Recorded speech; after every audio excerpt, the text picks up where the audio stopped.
अस्सलामुअलैकुम। उम्मीद करती हूँ कि सभी देखने वाले बिल्कुल खैरियत से होंगे। मैं भी अल्हम्दुलिल्लाह बिल्कुल ठीक हूँ। जी, तो सुबह हो चुकी थी, नाश्ता वाश्ता जो है वो मैंने कर लिया था। तो यहाँ मैं आ गई थी किचन में बर्तन धोने के लिए। कुछ नाश्ते के जो है वो बर्तन पड़े हुए थे, तो उसी को जो है वो मैं वॉश कर रही थी। और जी, रमज़ान की जो है वो तैयारियाँ सभी घरों में जो है वो ज़ोरों शोर से जारी है। अल्हम्दुलिल्लाह हमारे घर में भी जो है वो तैयारियाँ शुरू हो चुकी है। तो बर्तन वग़ैरह धोने के बाद मैं यहाँ आ गई थी अपने रूम में, कंबल वग़ैरह सेट कर रही थी। अच्छा, तो मैं रमज़ान की तैयारियों की बात कर रही थी। तो जैसे कि सभी घरों में जो है वो माशाल्लाह से तैयारियां जो है वो ज़ोर शोर से जारी है, क्योंकि जो है वो काफ़ी कम दिन जो है वो रमज़ान को रह गए हैं। तो लोग जो है वो डीप क्लीनिंग कर रहे हैं, कुछ जो है वो ऑर्गेनाइजिंग वगैरह कर रहे हैं। तो इसी तरह से जो है वो हमने भी तैयारियां जो है वो पकड़ ली है। इंशाल्लाह आज के इस ब्लॉग में मैं आप लोग को जो है वो अपने कैबिनेट्स की ऑर्गेनाइजेशन जो है वो आप लोग के साथ शेयर करूँगी। तकरीबन हर साल जो है वो रमज़ान से पहले जो है वो मैं किचन के जितने भी कैबिनेट्स हैं उन सब को जो है वो ऑर्गेनाइज़ करती हूँ। सारे बर्तनों वगैरह को निकाल के जो है वो अंदर से कैबिनेट्स वगैरह वॉश करके और दोबारा से जो है वो प्रॉपर तरीके से क्रॉकरी को रखती हूँ। अच्छा, थोड़ी सी क्लीनिंग वगैरह करने के बाद मैं यहाँ आ गई थी किचन। चावल वॉश कर रही थी, क्योंकि सिस्टर ने कहा कि जो है वो आज मटर के पुलाव बना लो। तो फिर उसके बाद मैं थोड़ी देर यहाँ बैठ गई थी, फ्रूट शूट खा रही थी। अच्छा, जो शामी कबाब बनाए थे तो सिस्टर ने कहा वो भी ज़रा तल ले, चावल के साथ खा लेंगे। अच्छा, उस दिन मैं शॉपिंग की चीज़ें लाई थी, तो ये मैंने आप लोग को नहीं दिखाया था। ये मुझे डॉलर में बड़ा क्यूट सा लगा था, तो ये भी मैं ले आई थी। सोचा इसमें जो है वो शेक पिया करूँगी। तो ये देखे, स्ट्रॉ भी उन्होंने साथ ही मुझे दिया था, तो ये मुझे बड़ा क्यूट सा लगा था, तो मैं ले आई थी। अच्छा, यहाँ मैं बना रही थी हरी चटनी। अच्छा, ये हरी चटनी बहुत ही मज़े की लगती है।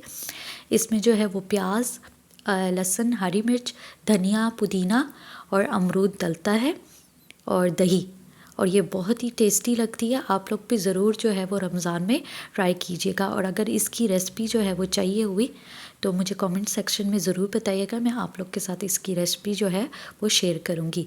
जी, तो ये देखें, मैंने जो है वो मटर के चावलों की तैयारी शुरू कर दी थी। तो यहाँ मैंने सब कुछ जो है वो रेडी करके रख दिया था। और देखिए, पानी में जो है वो बॉईल आ चुका था, तो इसमें मैंने चावल भी जो है वो ऐड कर लिए थे। तो एक तरफ जो है वो मैंने चावल दम पे रख दिए थे, और अचानक जो है वो हमारे घर गेस्ट आ गए थे। अच्छा, गेस्ट को जो है वो हमने शामी कबाब भी सर्व किए थे, लेकिन वो वीडियो क्लिप में शूट करना भूल गई थी। तो अच्छा, मेहमान वगैरह जो है वो यहाँ पर चले गए थे, तो मैंने अपने कैबिनेट्स की जो है वो क्लीनिंग और ऑर्गेनाइजिंग जो है वो यहाँ शुरू कर दी थी। वैसे ही मैंने पहले करना था, लेकिन चूँकि मेहमानों के साथ जो है वो टाइम स्पेंड हो गया था, तो इस वजह से जो है वो फिर मैंने थोड़ी सी देर से क्लीनिंग स्टार्ट कर दी थी। तो ये देखो, मैंने फ़र्स्ट वाला कैबिनेट, सबसे टॉप वाला, इसको मैंने अच्छी तरह से जो है वो साफ़ कर लिया था। उसके बाद जो है वो मैंने इसमें चीज़ें जो है अगेन रख दी थी। इसी तरह से जो है वो सेकंड वाला जो जितने भी क्रॉकरी का सामान था वो सारा जो है वो मैंने बाहर निकाल दिया।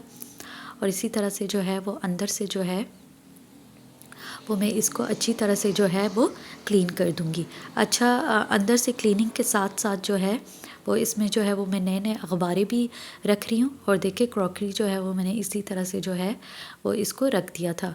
अच्छा, अब मैं आ जाती हूँ तीसरे वाले पोर्शन में।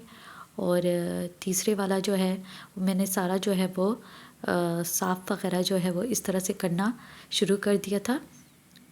और साथ साथ जो है वो जो डोर्स है, मैंने पहले भी बताया था कि अंदर की तरफ जो डोर्स है वो भी मैंने अच्छी तरह से जो है वो साफ़ कर लिया था। देखो, सारे पोर्शंस जो है वो मैंने अच्छी तरह से साफ़ कर लिया था। और क्रॉकरी जो है वो मैंने अंदर जो है वो इसी तरह से एक एक करके जो है वो ऑर्गेनाइज़ कर दिया था। अच्छा, होता तो ये मेहनत वाला काम है, लेकिन फिर भी इसको जो है वो भी करना ज़रूरी होता है, क्योंकि काफ़ी अरसे बाद इसको अगर अंदर से क्लीन करो तो एक तो अखबारें भी जो है वो गंदी हो जाती है मिट्टी से, और दूसरा ये कि अंदर से भी जो है वो काफ़ी डस्ट लग जाता है। देखिए ये वाला पोर्शन भी जो है वो मैंने सारा जो है वो सेट कर लिया है। और एक तो ये है कि जब नए नए अखबारें बिछ जाती हैं और सारा क्लीन हो जाता है, तो एक तो क्रॉकरी सारी दोबारा से जो है वो नई नई सी लगती है, और एक जो है वो दिल को तसल्ली भी हो जाती है। ये देखें, ये सबसे नीचे वाला, इसमें भी काफ़ी जो है वो गन लग गया था, तो इसको मैंने झाड़ू से अच्छी तरह साफ़ करके और दोबारा से जो है वो अखबार वगैरह बिछा के मैंने अंदर तमाम चीज़ें जो है वो ऑर्गेनाइज़ कर दी थी। अच्छा, मैं यहाँ आ गई थी मिसालों वाली जगह पे। यहाँ पर मैंने सारे जो है वो मिसाले वगैरह रखने थे, तो इसको भी मैंने अच्छी तरह से क्लीन कर लिया था। और देखिए ये सारे जो मिसालों के बॉक्सेस है, इसको मैंने एक एक अच्छी तरह से जो है वो वॉश कर लिया था। मेरी सिस्टर ने बताया था कि अंदर से मिसाले जो है वो निकालने की ज़रूरत नहीं है, इसको ऊपर से जो है वो अच्छी तरह से साफ़ कर लो, क्योंकि ये बॉक्सेस जो है वो मैंने नई ही जो है वो ख़रीदे थे, तो ये ज़्यादा पुराने नहीं थे, तो इसलिए अंदर से जो है ये ज़्यादा गंदे नहीं थे। आप भी इसी तरह से कर सकते हैं कि जो खड़े वगैरह मिसाले हैं, पाउडर वाले नहीं दूसरे, उनके बॉक्सेस को आप इसी तरह ऊपर से जो है वो साफ़ कर सकते हैं। आप चाहे तो आप दूसरे जो टिशू पेपर है, वेट टिशू पेपर्स जो होते हैं, यानी कि वाइप्स, उससे भी आप साफ़ कर सकते हैं। इसी तरह देखिए मैं डोर्स भी जो है वो अंदर से जो है वो अच्छी तरह से क्लीन कर लूँगी, बाहर से जैसे कि मैं क्लीन वैसे भी करती रहती हूँ। तो देखिए अभी जो है वो मैं यहाँ आ गई थी ये चनों वगैरह और दालों वगैरह के पोर्शन में, तो इसको भी मैंने अच्छी तरह से क्लीन कर लिया था। अच्छा, ये देखें मैंने सारे कैबिनेट्स को जो है वो अंदर से अच्छी तरह से क्लीन करके नए पेपर्स लगा के और सारे जो सामान है वो अंदर से अच्छी तरह सेट करके ऑर्गेनाइज़ कर लिया था। वैसे तो ये है काफ़ी मेहनत वाला काम, थका देने वाला। थक तो मैं काफ़ी गई थी, लेकिन दिल को तसल्ली भी हो गई थी कि सारे कैबिनेट्स जो है वो अच्छी तरह से क्लीन हो गए और ऑर्गेनाइज़ हो गए। उम्मीद करती हूँ आज की ये वीडियो आप लोग को अच्छी लगी होगी। वीडियो को लाइक शेयर ज़रूर किया करें और कमेंट्स भी ज़रूर किया करें। इंशाल्लाह ज़िंदगी रही और सांसें चलती रही तो मैं मिलूँगी आप सबसे अपने नेक्स्ट वीडियो में। दुआओं में मुझे ज़रूर याद रखिएगा। तब तक के लिए अल्लाह हाफ़िज़।